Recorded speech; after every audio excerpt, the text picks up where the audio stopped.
Welcome back to our 19th episode of the Launch Your Farm Show.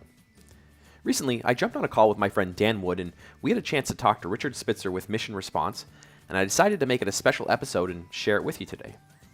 Richard shares how Mission Response has built a long-running business by helping agents with their geographic farming mailers. So we talk about what farming is, how do you choose your farm, and how do you get your message into the right hands. In this episode, we talk about why farming is critical to your success and how you can choose the right farm.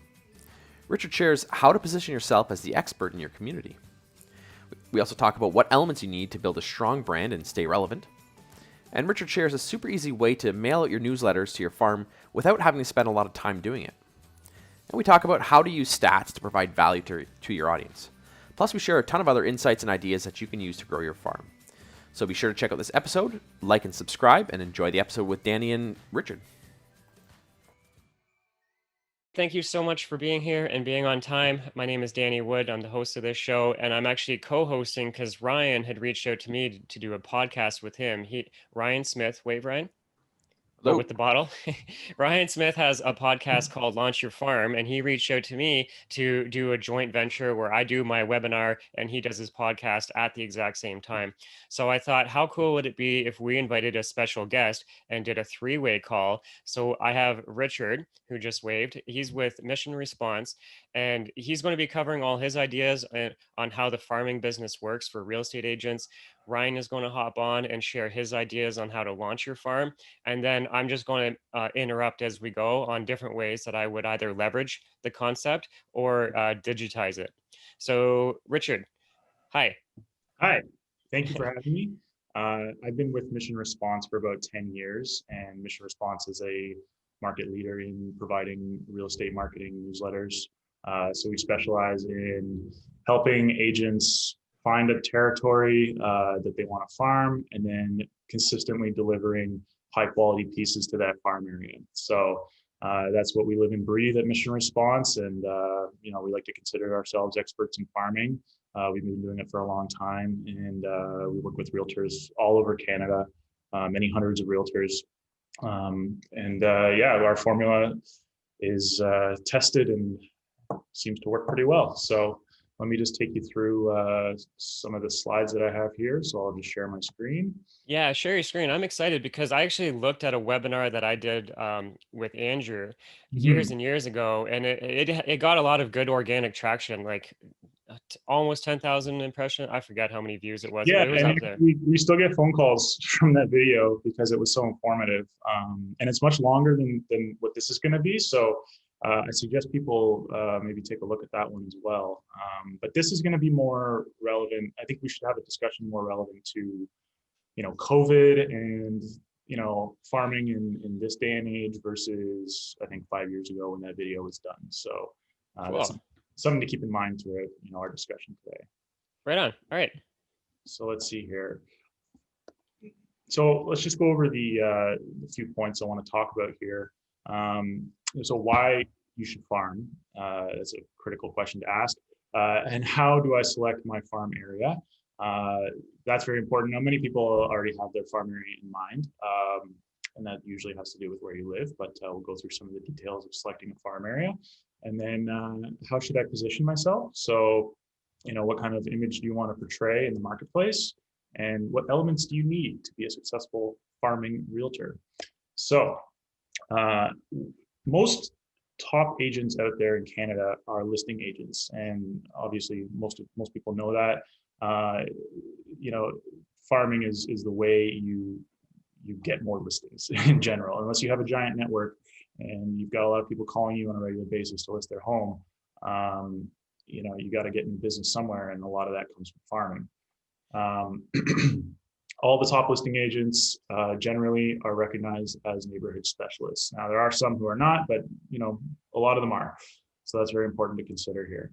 All top listing agents are major users of direct mail, and that's one of the things that happens when you get more advanced in your career. Is you get a little more sophisticated. You start having a little bit more money to spend on marketing, and naturally, direct mail is a part of that almost every time with successful agents. And the list to last phrase has never been more true. So if you want to last in the real estate business, you got to have some listings under your belt on a regular basis. So you're not running around with buyers all the time. That's that's the takeaway here. So let's talk about direct mail. Many clients that approach us are already kind of pre-sold on the idea of direct mail, but it's important to talk about the effectiveness of direct mail because a lot of people just aren't aware. There's a lot of focus on digital marketing these days, which is great, but we can't forget direct mail and how important it is to the marketing mix. So 95% of Canadians open their mail on the day that it arrives. We've got 68% of Canadians that open it immediately. So, this is a high percentage of people who are checking their mailbox every day, opening what's in there. And the fact is, a physical piece in the mail has higher recall than digital pieces. So if you're sending an email versus sending a piece in an envelope, something like this is going to have a much higher recall than a digital piece. And Canadians are more likely to respond to direct mail. So these numbers are coming from research put out by Canada Post a few years ago, which I suggest you look at. It's called it's a neuromarketing study. We can link to that later. And let's not forget also that direct mail is a great way to target. So with Canada Post, we're able to target neighborhoods and condo buildings and isolate things. And that's something that's very difficult to do digitally now. And there are ways that, with geo-targeting and things like that, there are ways that people are looking at that. And I'm all for it. It's just right now, the only way that you can really hit every home in an area and all the homeowners there is with mail.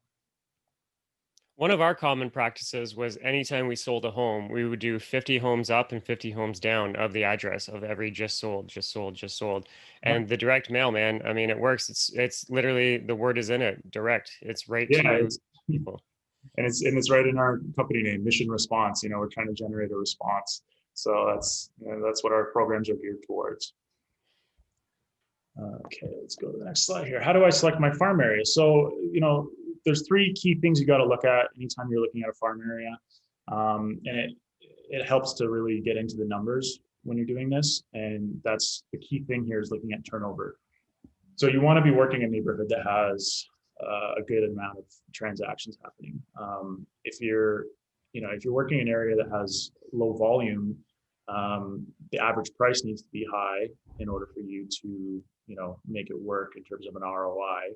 But at the same time, when there's fewer transactions, you might have a harder time getting those transactions. So, when you're looking at areas, you really got to balance the turnover rate with the average price and look at it that way. So, newer developments, new condos, new townhome developments, they tend to move more. There's more churn in those potential farms. So, that's where a lot of people look. But then, you have to consider the other demographics of the area and the competitive dynamics of the area. So, when we're talking about the competitive dynamics, what other realtors are working in that area and how visible are they and what are they doing and what are you going to do differently? And, if you're going to do a newsletter program with us, is that newsletter program going to be effective versus what's already out there in the marketplace? So we have solutions for all of these things, and these are all things that we deal with on a regular basis. It's just they need to be considered strongly when you're developing a farm.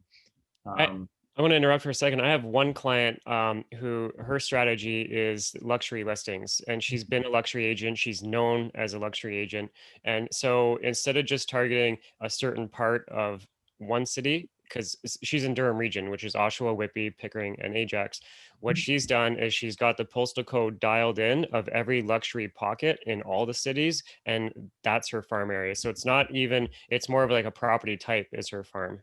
Yeah, that's we're kind of getting into the maybe farming 2.0, where not so much about the jurisdiction but more of the demographic. And so these things are evolving, and that's the interesting thing about technology, and especially with Canada Post now, you're able to target based on postal code versus just like larger letter carrier walks. So there is an evolution happening, and it is interesting to see how certain realtors are taking advantage of that. When you do it by Canada Post, because we have some U.S. clients on here as well, but when you're doing Canada Post, because you know the answer, you may know the answer to that. Postal code has 6 digits.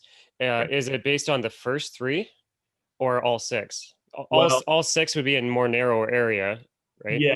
So the way it works is you have the first three letters of the postal code, like M3A, for example. That's called the forward sortation area. So that's a large area. If you type in M3A on Google Maps, you'll see it outlines M3A.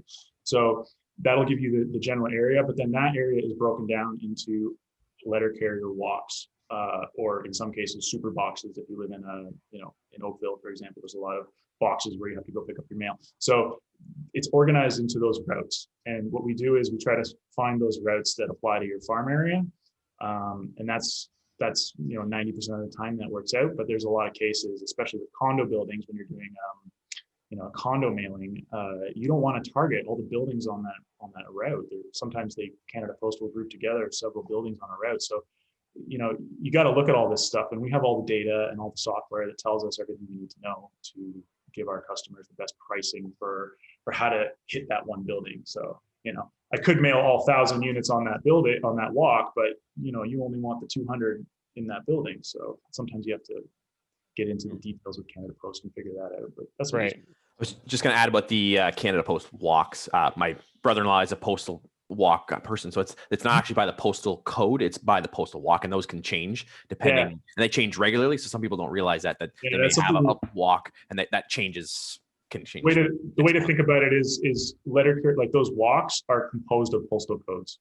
So you have an address is your lowest level, and then you have postal codes made up of a series of addresses, and then you have a walk that's made up of postal codes, and then you have an FSA, the M3A, that's made up of walks.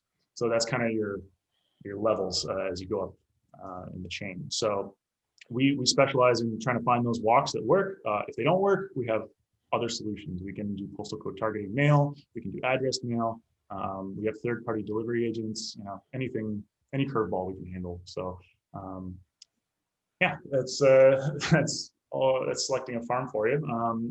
One important thing I didn't discuss is the demographic profile of the people in the farm. So when you're selecting a farm, you really want to make sure that the people you're potentially doing business with are, you'll be comfortable with those people. Do you speak their language? Are you comfortable with their culture and their age group and all of these things?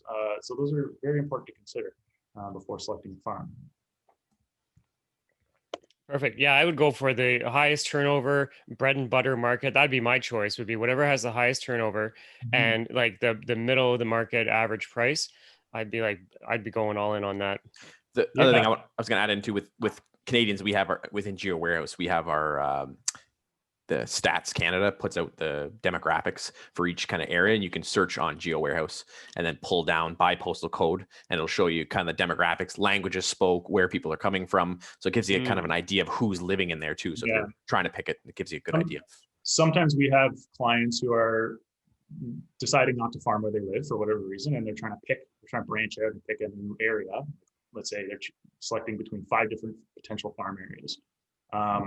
One of the things I suggest is go there. If you're not doing business there often, spend some time there, hang out in the coffee shops, go to a restaurant there, just get a vibe for the area and like who's there, who's living there, so, what realtors are advertising on the bus shelters and on the billboards and all that stuff. And that'll help you. And then obviously look at all of the transactions for like the last year, 2 years, 3 years, and just see who these realtors are and what percentage of market share the other realtors in the neighborhood have. You want to be going up against a fragmented landscape of realtors. If there's 1 or 2 dominant agents in an area, that can be pretty significant to overcome sometimes. So, finding that area where there's 30 realtors doing the deals instead of like 3 or 4, that would be a very key factor in selecting the farm area. So in terms of positioning, you want to advertise yourself as a neighborhood specialist, and you do that in a few key ways. Obviously, if you live in the area, that's a good thing. We recommend people always farm where they live. It has an implicit kind of demonstration that you care about the area. If you have a house there, you're going to care more about how much it sells, how much other properties sell for. So some of the data we put on our products are comprehensive market stats for the area. So we actually pull statistics from the local real estate board, and we show like the last 6 months of transactions for each category of homes on the newsletter. So, that's really important for people to see. They want to see that things are happening in the area, and people want to know things. So that's really important. And then we show the broader market information as well. So we don't just publish, like, we have a GTA style article that we put on the newsletters, but if you're in Brampton, we have a Brampton specific article, and we have a Markham specific article, and all these different sub areas. We have kind of more general market information. Because if you live in Brampton, I mean, maybe the GTA market information isn't particularly relevant. So, when you go the extra mile and you give people a little bit more insight into their local area, it does help position you as a more of an expert. Now, keeping your finger on the pulse of the community is probably the most important thing in farming, and understanding what the issues are in the community, what events are happening, all that kind of stuff. And you want to talk about it in your marketing pieces. You want to make sure that people know you're aware of these things and that you do care. You don't want to have a marketing piece that goes out there saying, "Hello, a Etobicoke resident." It's got to be more specific than that. And you want to show that you're an advocate of the community, like you support the community. We have a lot of clients who support the local charities in their community and participate in events and things like that. Local sponsorships, very important. Gives you good visibility. And then another thing to consider is your image across all of your channels. So if you have, like a Facebook group, you've got your website, and you've got various other things like your newsletter program or cards that you're sending out, you want to make sure your branding is consistent across everything. Your messaging is consistent. You don't want one piece to look totally different than everything else. And you want to make sure that if you're doing things, you're encouraging people to, go from your newsletter to your website, or go from your newsletter to your Facebook page, or your Facebook page, hey, watch out for the newsletter. Like, you want to make sure that you're getting people to remember to look for your stuff. That's important. I want to add one call to action we use that worked out really, really well.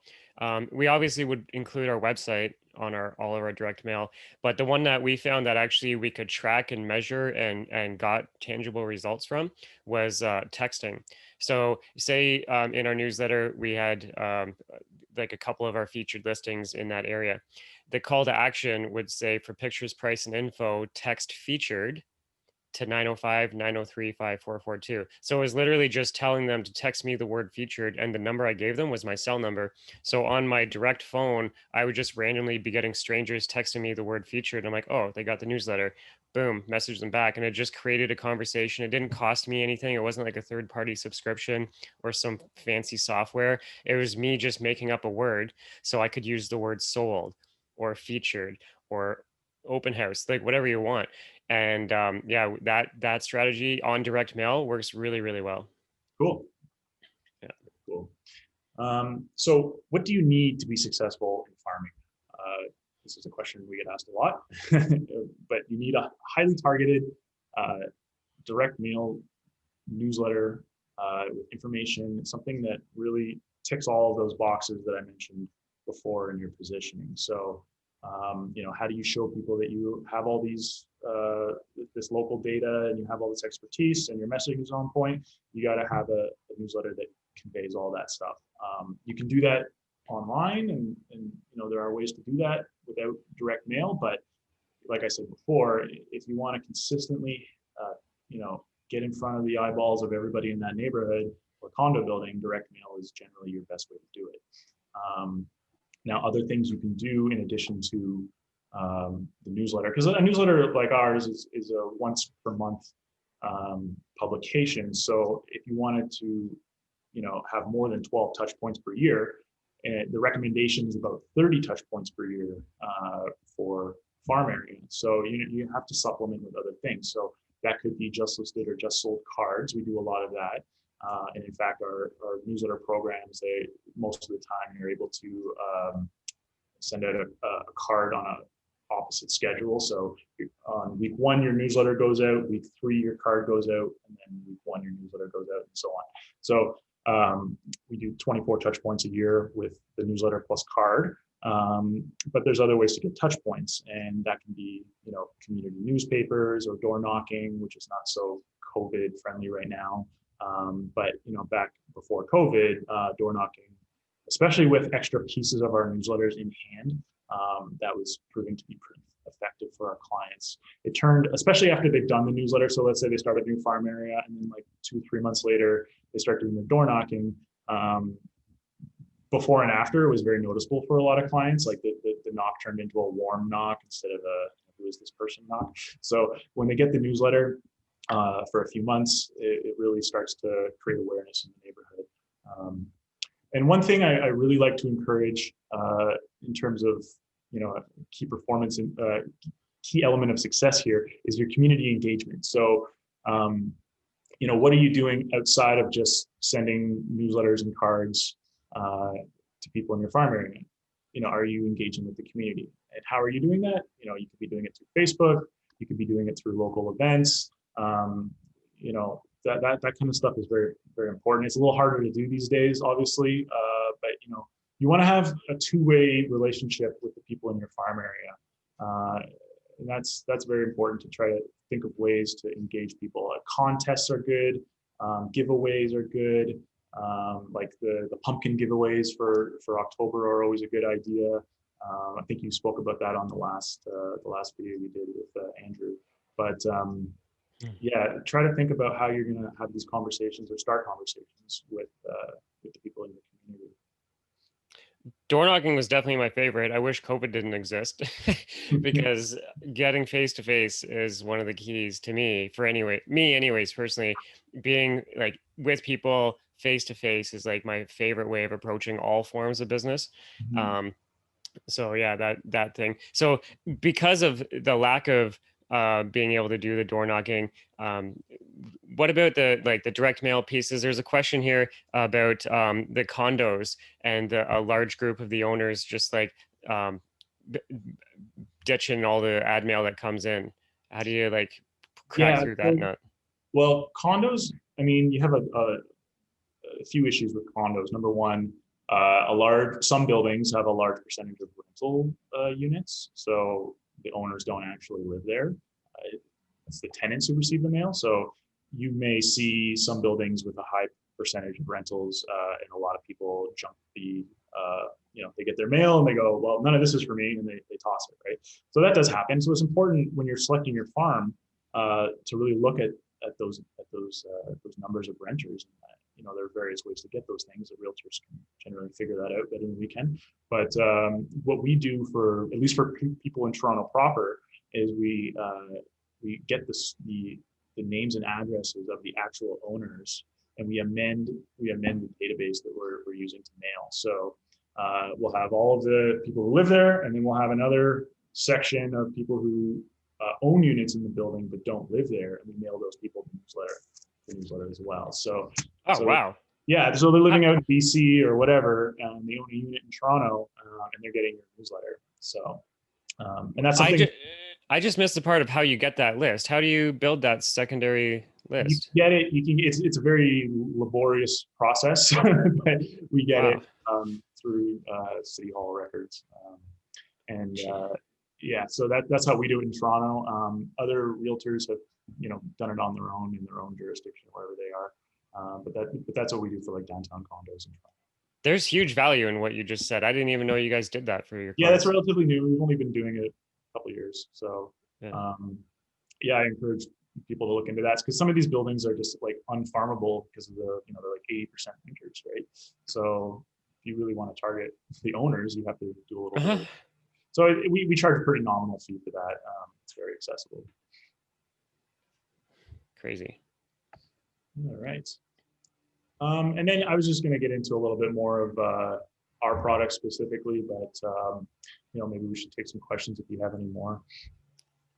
We've been asking as they come. There's I don't think we missed any. Keep going. I'll Sure. So I mean, our program Realty Sweep was designed to kind of cover all those things I talked about. So It provides the local market statistics for your specific farm area. So, we do a map on the newsletter, and that map has stats on it. So let me just show you an example here. So you can see here that there's a map on the newsletter, and we show statistics, transactions for that exact area. And so that's what we call the local market watch. But then we have the broader market data as well right beside. So like I said before, we're showing the local market, we're showing the broader market, and then we have opportunities to customize the newsletter. So you can use the message section at the bottom to talk about what's going on in the neighborhood, local events, create that engagement.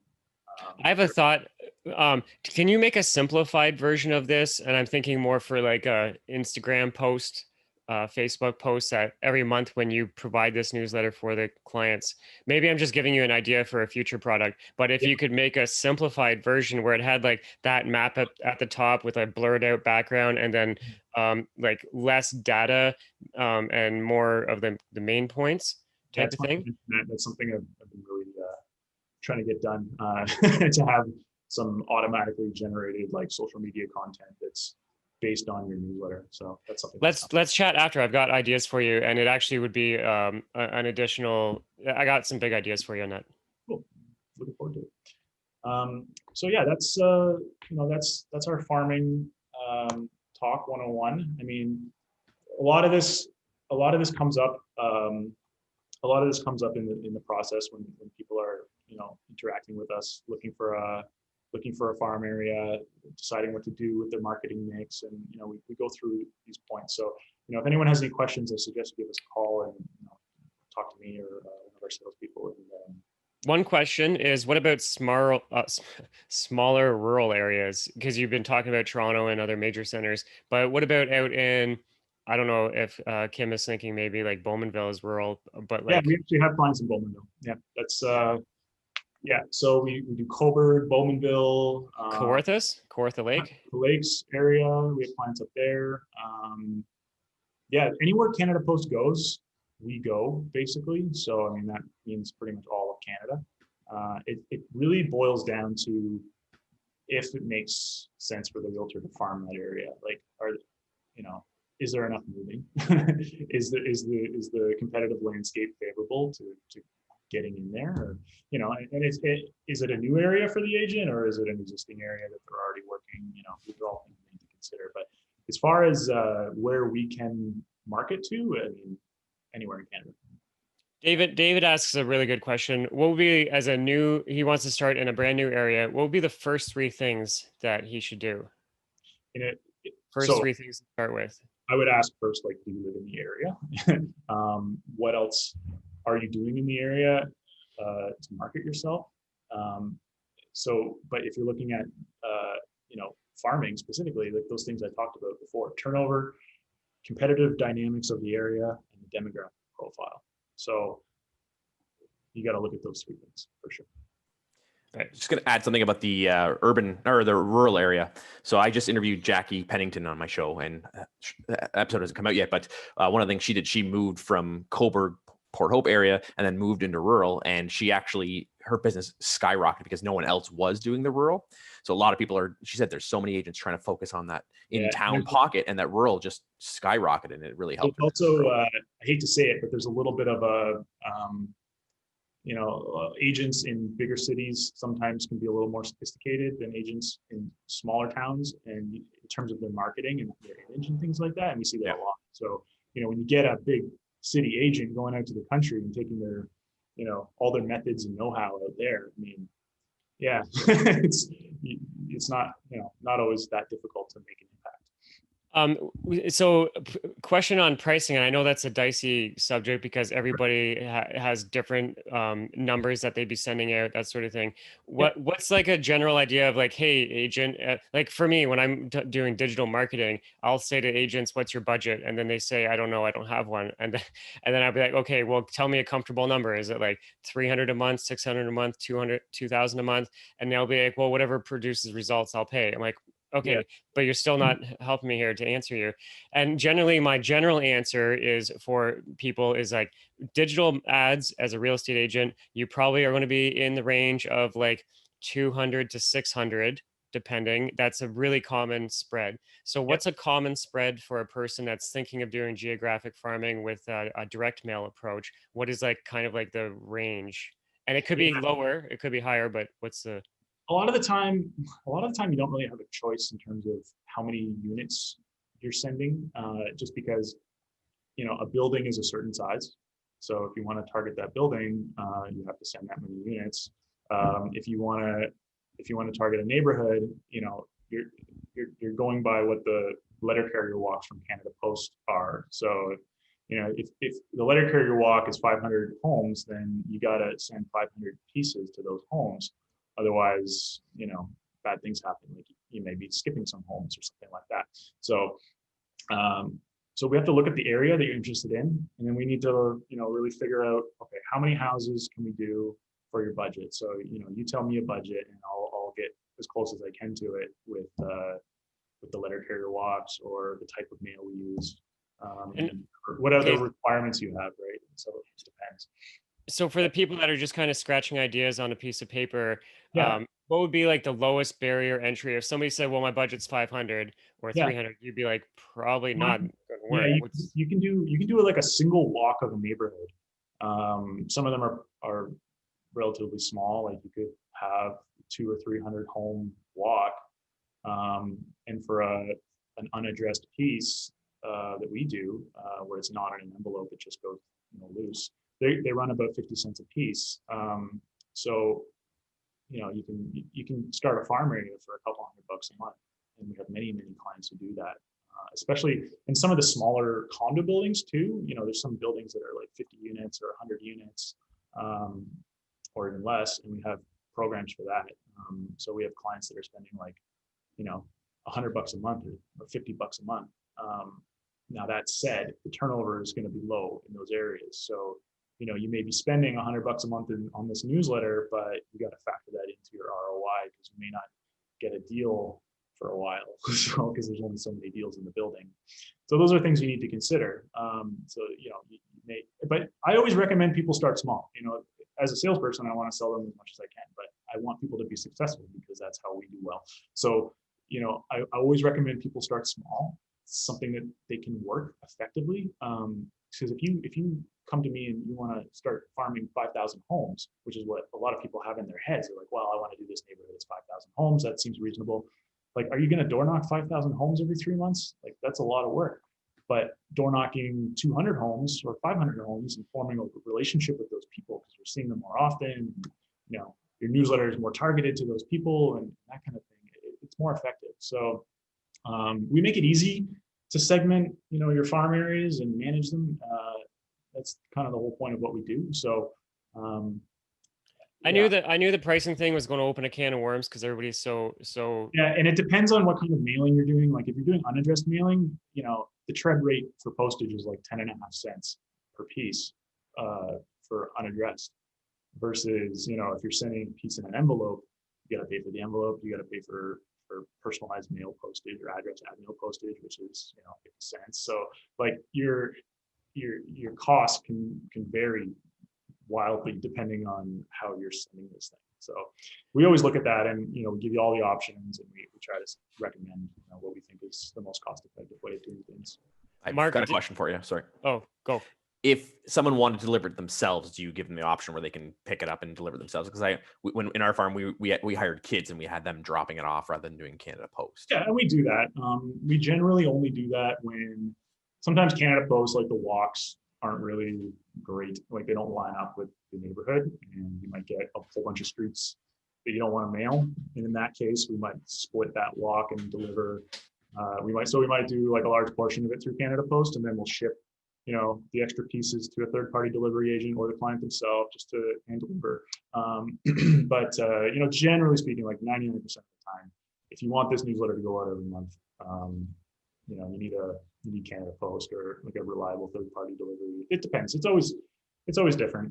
Every agent has their own kind of little situation that we deal with. So. While we're talking ideas, can you throw a couple of those examples back up? Because it's nice for people to visualize and get inspiration from what others are doing and what's working. Yeah, this is just a sample piece in our brochure, but it illustrates kind of everything I was talking about. So, we want to make sure that it's professional and it looks good. So, we have designers on staff that make these newsletters every month. They're made with care, and a lot of people are doing custom things and including this or changing that and whatever. So everything is done by a real person, and it's not database driven or anything like that. So because we get a lot of requests, it's like, oh, can you include a little image in with my message, or can you do a different photo on the back page, or change this article to a previous one, that kind of thing. So it does happen quite a bit.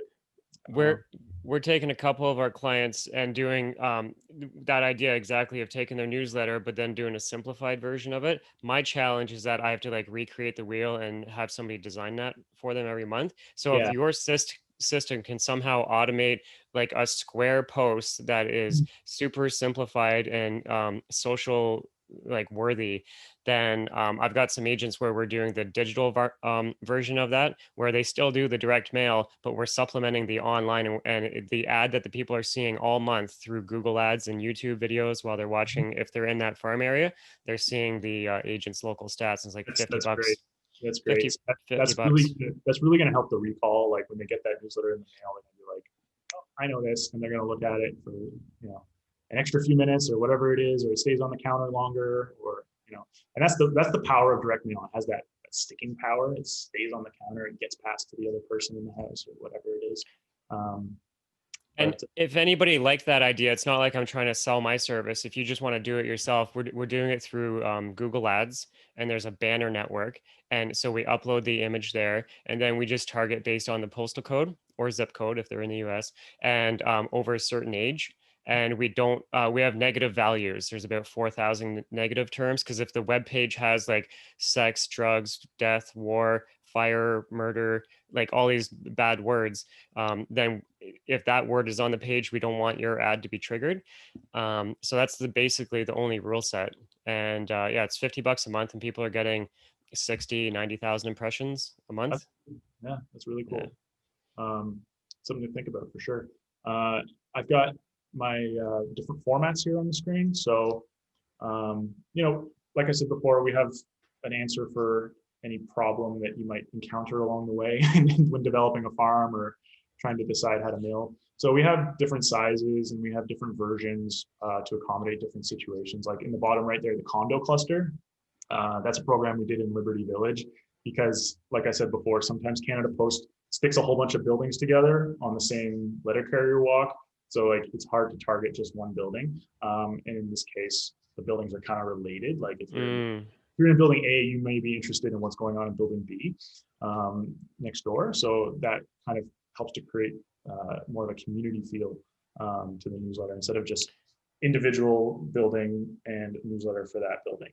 And so we try to cover some more bases with the condo cluster. It is more cost. It's a lot more cost effective than doing like an addressed piece, like in an envelope. So yeah, like I said, whenever we do a quote or anything like that, we give you all the options. And sometimes it's very obvious what the choice is just based on cost. Tell me if I'm wrong, because I recall from the past, you guys automatically generate all of the content at the press of a button, but there's also a space where the agents can customize a message if they wanted to include their own unique call to action or their own like event, like client appreciation or seminar or something like that. And then the other thing I was going to go to is, do you guys still make a landing page or micro website based on it? Yep. So there's the companion microsite that comes with the newsletter. Because on the newsletter, we can only show like the stats that we show for the area, the local market watch. We only show about 6 months of transactions, like the previous 6 months. So on the microsite, we show year over year of the same categories. So if I'm looking at like detached 1-bedroom homes on the newsletter, and there's like 3 sales this year in the last 6 months, I can look on the microsite and see the same period, but last year, and get the year over year. So I can see a little bit more detail. And then you have a video on the microsite that you can customize, and you can also write a message there. Some of our clients use it to host or at least to promote virtual tours and things like that. So there is some flexibility there. And that just comes with the newsletter. There's no additional charge for that kind of thing. Yeah, so we do have microsites. That's cool. Question, can those microsites be embedded on a realtor's main website? And it's okay if not, I doubt it, but Yeah, if so, I was just curious. what you do with it is up to you. We like to encourage people to put it on their website. That like they have a section, like some realtors have like their website and then all the neighborhoods they focus on. I've seen that quite a bit. So, in that section for each neighborhood, you could have either the microsite linked or embedded or a screenshot, something like that. Or your email signature, or depending on who you're dealing with. So there's all kinds of ways you can use it, but generally the purpose of it is to show, to give the reader of the newsletter, number one, a reason to go from newsletter to online, hopefully bridge that gap and go to your website and interact with you further. So that's super important. That was the whole, idea behind the microsites was, okay, how do we get people to do something online with this? Because, print is great and it has staying power, but really the goal is to interact more with our clients, right? So that's the point of the microsites, and they've been doing a pretty good job at that. Can you type out your contact info, and while you do, say it out loud just for the recording, because Ryan's version might be audio only if they're listening to the podcast. So how does a person get a hold of you if they want to talk more strategically and find out exact numbers? Sure. You can just go to our website, missionresponse.com, and use the contact page. That'll go right to me. Or you can just send me an email, richard@missionresponse.com. It's the best way to get in touch. Perfect. Ryan, we got some ideas that I know we can blow up. At the bottom here, where it says customized message from agent, imagine a real estate agent was growing a Facebook farm area, like a Facebook group. And in the bottom of your newsletter, you just always talked about like whatever was happening in that local area and always driving people to the Facebook group. Because I know the agents that have Facebook groups in their farm area are killing it. So much money is being made by these agents at such a low cost. It's like one of the best. I mean, the repeat and referral business is obviously what most people love. But second to that, I would say is a Facebook group. If you can get one that's rocking and rolling, it's such a gravy train and it's such an easy way of doing business. I just taught a class yesterday about that, or did a session yesterday for real estate hacks, and it was about using Facebook pages or Facebook groups, and then that's one of the things I talked about is using a newsletter to supplement it and getting in there and get people engaged through your newsletter to let them know, take them offline onto your online section. So that's a great idea. That could be a segue that we could talk about right now. Richard, was there any more that you wanted to show on this slide? No, I'm good. That was pretty much the end of my deck. So. Oh, good timing. Okay, cool. So I guess take the screen share off. That way anybody who wants to be on camera can. And Ryan, but what would be the Coles note or like the game plan that you laid out yesterday? For the Facebook, it was an hour and a bit. Basically, it's I explained why Facebook pages are a great way to do it. Basically, they're coming from adding value and providing as much value to the community as possible. I kind of laid out different styles of Facebook groups that you can do. So it's hard to sum it up totally in a short amount of time. I'll try and summarize it for people. The Facebook group, there's a page in a group, and the group is a community of people. And what I'm going to summarize is how agents can leverage it. So the first thing is this girl. I'll just use a case study. So I have a girl who did a Facebook group, and it started with just her and a couple of the moms at the school. And it was basically like Parents for School. It was a Parents for School group, and it was just like their group about the school and upcoming events and upcoming news and yada, yada, yada. And then after that, she started adding some of the parents, the moms, as admins to the group. So then it started like, hey, add as many people you know in this area, in this south part of the city or the north part of whatever the city the agent's in. And then from there, they started talking about like during COVID, the local businesses that are doing curbside pickup and food delivery. So then it was all about community, and even more people got added. Well, this group I'm talking about in particular, they're over 15,000 members of just this one farm area.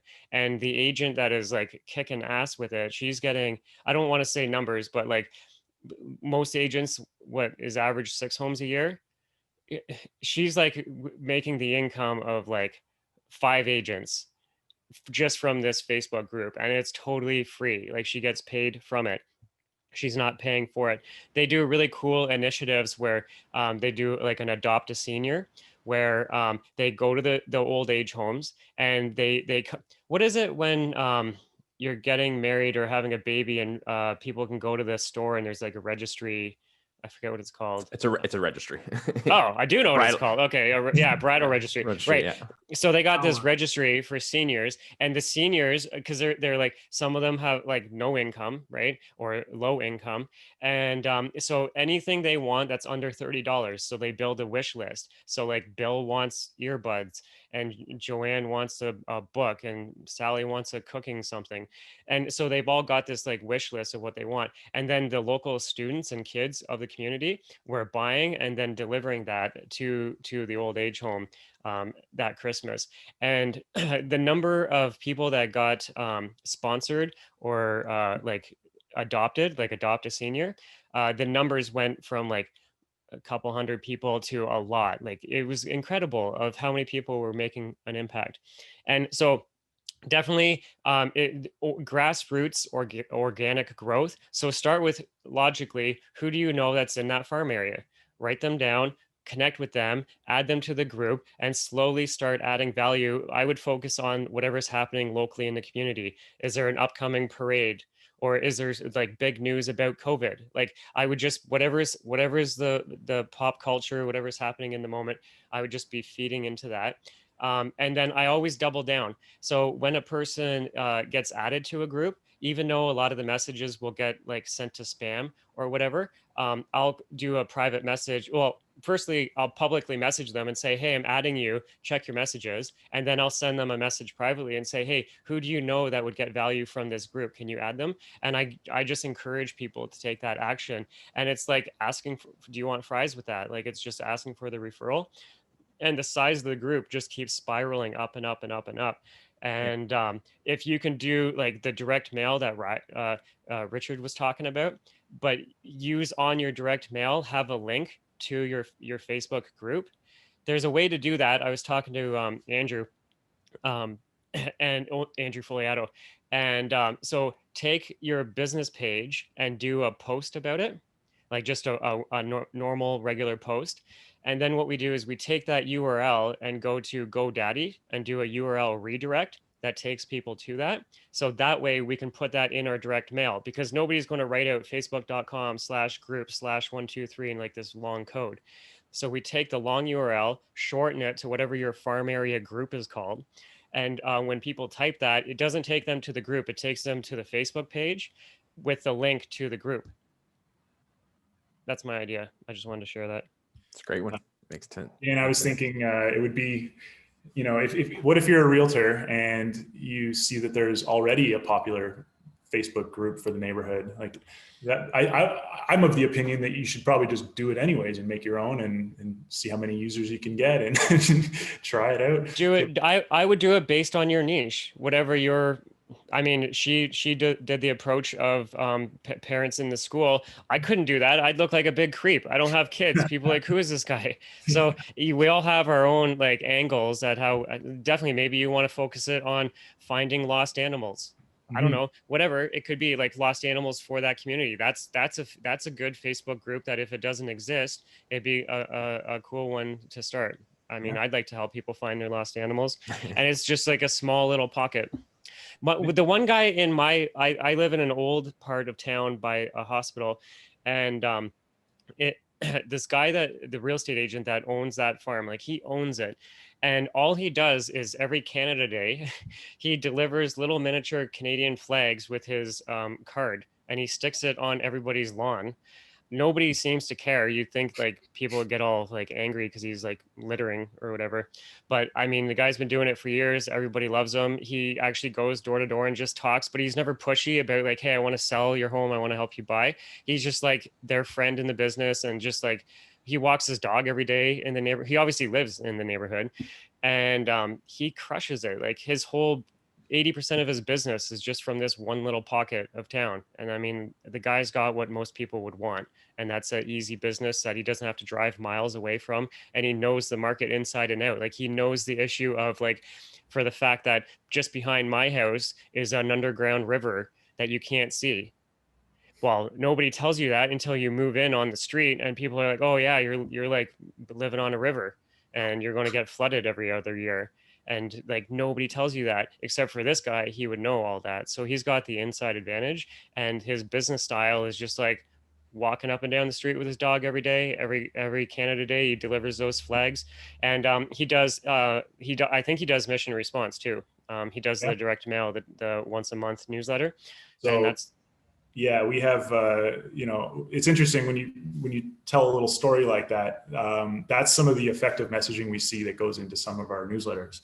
We have one client in the High Park area, and he does a bit of a market outlook in that little message box, but a lot of the time he's talking about just recent deals where he like warned someone of something, or he's demonstrating his value on a regular basis, and that's super important, especially when it's locally relevant. It's about the houses in the neighborhood. I totally got distracted because you were talking and I was reading, and this just blew me away.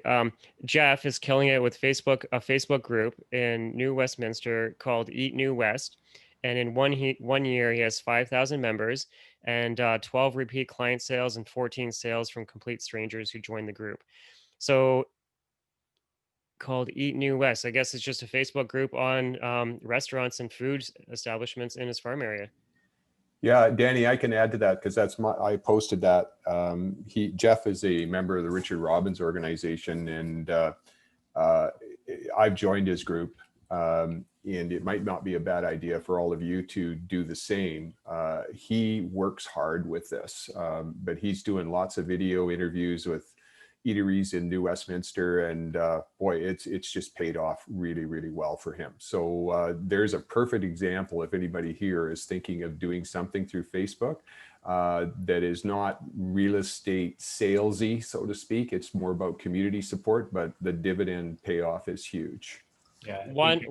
It gives you video content that you can rinse and reuse in multiple fashions, like for your social media, boom, for your blog, boom, and for your Facebook group. So you got three things from one video interview. Plus you're getting a relationship with a real person that lives, works, and plays in that area. So you're adding to your database.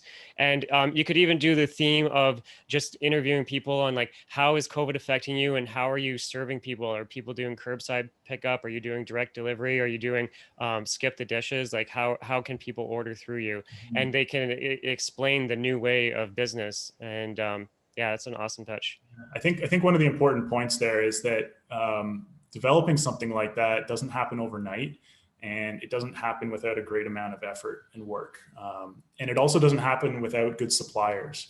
So, if you're going to be putting videos on the internet and you're going to be doing all these things, you have to work with good people and people that know what they're doing. Like you really want to make sure, especially with video stuff, like you want to make sure that you've got people that are turning things around quickly and the quality is up there and it's made for Facebook or wherever the platform is.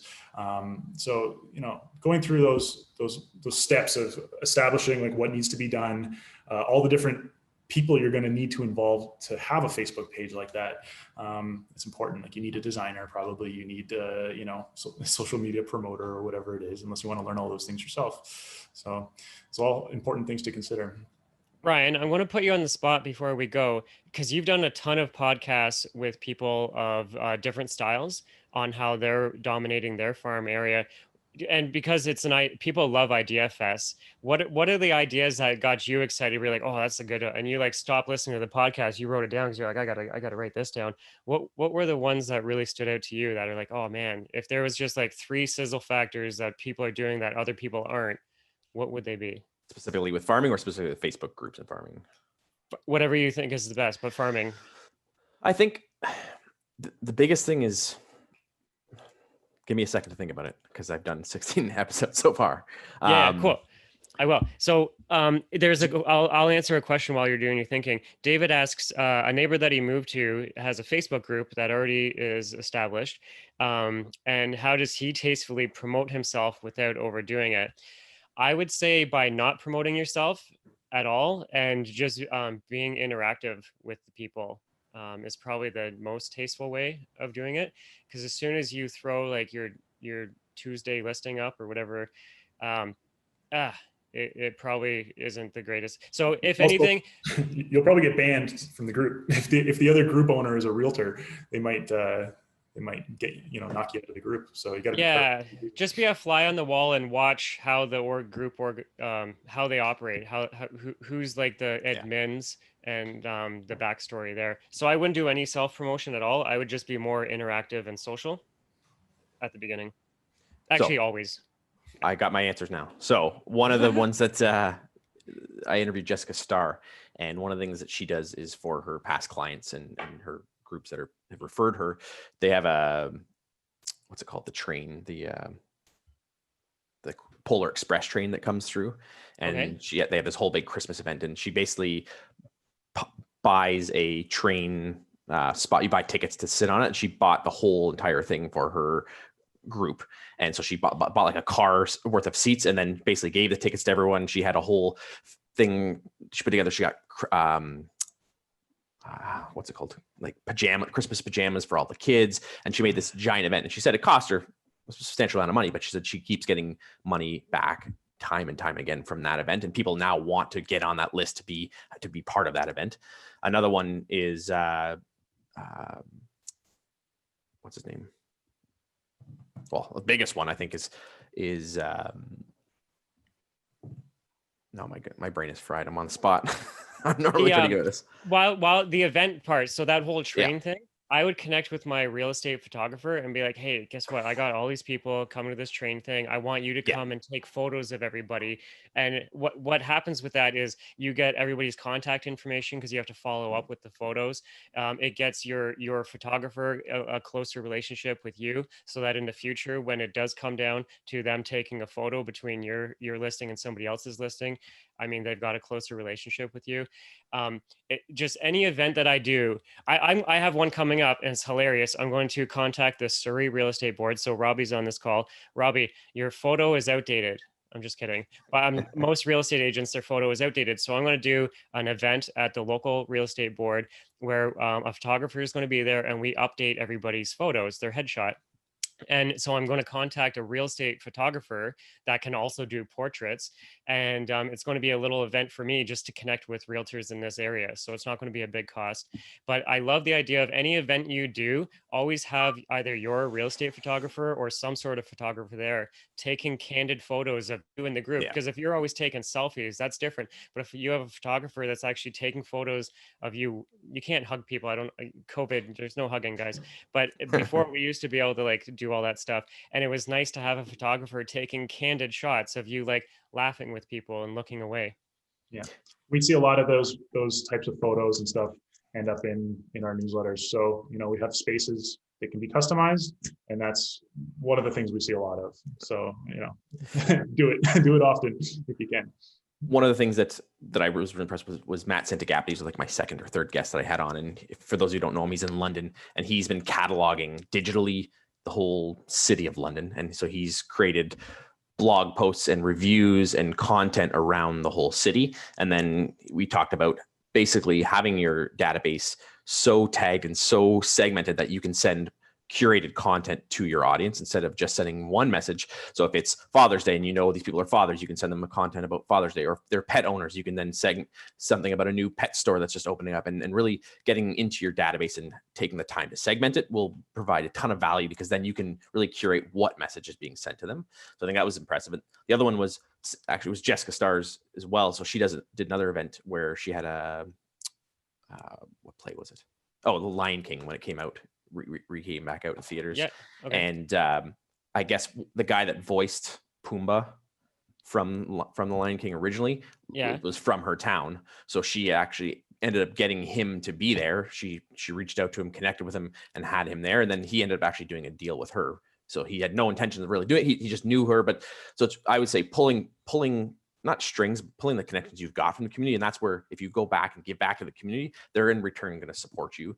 And if you don't take it from just a real estate perspective, the more you connect with people, the more you build those relationships, the more you can use those relationships within the community to help further grow the community. Is one of the things, along those lines, one of the things we do with our clients is promotions. So we use the newsletter to do a free giveaway or something like that, where we have a small giveaway, like a Starbucks gift card or Tim Hortons gift card or whatever it is, for anyone who signs up or gives the agent their contact information. And then we have a grand prize at the end of the month or something like that. And I think for the small giveaways and the grand prize, it's usually best to try to get a local retailer, something that, I discourage Starbucks and Tim Hortons because, they're kind of national corporations, but it's better to go with like the local butcher shop or something that has some character. And when you kind of partner with those local businesses, it really adds credibility to your image and your newsletter and everything else you're doing. So, and if they like that butcher shop and you're associated with that butcher, good things can happen. So you never know. It's always good to try these things. And I encourage my clients to just go out there and try to talk to as many retail shops. Nowadays, that's not really happening, but well, it could. You could actually, you could even do more of it because you could do Zoom versions where I contact the local establishment, like the local butcher shop. I would call up the owner, leave a message, get them to call me back and say, hey, I want to do a Zoom call with you where we talk about your business and how it's affected and how you're operating now. But I could do like 3 or 4 Zoom calls in a day. Whereas if I was to go on shoot with camera and all this stuff, I mean, you'd get one done a day, maybe. So you could actually do more of it with this whole lockdown thing for sure. Ryan, you gave me a good idea or reminded me of one, and that is you can contact your local library. All of us just pick up the phone, call your library and ask them, like, does the city have archived photos of like Oshawa in the 60s and 40s and whatever? And if they don't, which they probably do, but if they don't, they'll point you in the right direction and somehow get a hold of all those old photos. And how cool would it be to like get a before and after of your farm area or a before after of your like a street. So say like I'll use Young Street as an example. So get the before photo of while it was being built up and then go try and find where that photo was taken and use your phone to take a new one and lay it on top so it shows like the transition. That would be so cool. I have a couple of clients in Leslieville that they do that where they something like that where they have the main photo on their newsletter is a photo from like the 1800s or something, and they have them photoshopped in there. So they've changed it since, but it's just a way of showing that you've done a little bit of work on the piece and making it look as customized as possible. Cool. Okay, Ryan, thank you so much for connecting with me and inviting me to be a part of your podcast and like sharing the message of how people can grow, because there's multiple ways. That's what I love about real estate is there's so many different ways we can operate as a business owner. Do you want to do it referral based or internet based or prospecting based? And Richard, I mean, the last time I saw you, I don't want to swear, I almost did, but it was like it's so long ago, like 7 years ago. Yeah, something like that. You haven't aged at all, so that's incredible. Thank you. So okay, Richard, anybody who loves the idea of direct mail and wants to talk about like the actual like pricing and implement something like that, you guys contact Richard. It's missionresponse.com and the contact page is run by Richard, so you don't need his. Just go to missionresponse.com, fill in the contact form, and you can even tell them you heard about it on this webinar podcast. And then for all of you that are doing a lot of driving or self-improvement, then I highly suggest podcasts. So there's this really good podcast. It's called Launch Your Farm. It's actually not a podcast. It's a video series. Sorry. Yeah, video series. So then it's not on like the podcast. No, I haven't done that one. Only. I haven't done that with this. The Niche Agent was a podcast strictly. This is a video series. So, but you can still listen to it. But it's on YouTube. Yeah. Okay. So launch your farm. And then eventually I would definitely suggest, Ryan, you do strip the audio and throw it up so people can just like drive and learn. And then, for anybody that is already doing direct mail farming, if you want to talk to me about digitizing it, so I'm not trying to take away from what you're already doing, I just want to add to it. If you are already doing direct mail and you want me to help you with the digital ads side of it, with a couple of the ideas that I shared with you, I have my cell number here. It's 905-903-5442. Just send me a text message. I'll follow up and we'll chat to see what works, what fits, and what not. So everybody, I want to say thank you, everybody, for who's on screen. We'll wave goodbye. I'm going to hang out and just answer any questions or just chat as people are leaving. But for the rest of you, we'll have this recorded, put up on Monday, and then I'll have a next date, time, and topic, and we'll keep you posted on Monday of what that is. Great. Thank you awesome. very much. Thanks. Cool. Thanks, everyone. Thanks for checking out today's episode. If you like more videos like this, be sure to like and subscribe to our YouTube channel. Check out our Facebook page and our other social media channels. Looking forward to bringing you more great content like this, and happy farming.